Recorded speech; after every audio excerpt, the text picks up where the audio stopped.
الملح كله ما يدوب في اللبن بتاعنا. انا مش غاليه اللبن ده، مش غالياه، هو يغلي كله بقى مع الرز في الفرن بتاعي. حبه زيت صغيرين، يجي معلقتين زيت. حطيت مكعبات زبده.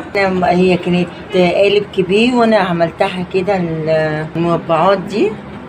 بس كده هنحطه في الفرن، اما يطلع هوريهولكم. كل مقاديرنا دي اللي احنا هنحطها قبل ما نحطه في الفرن، كل دي مقاديرنا. دلوقتي هحطه في الفرن. ولعت فرن البوتاجاز فوق وتحت. وده يا جماعه اخر الطاجن بتاعنا، بسم الله ما شاء الله.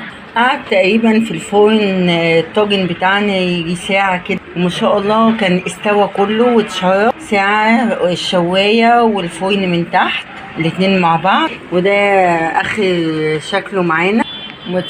وكل سنه وانتم طيبين وعيد اضحى مبارك. متنسوش تدعموا قناه ام ياسين على قد الايد باللايك والشير.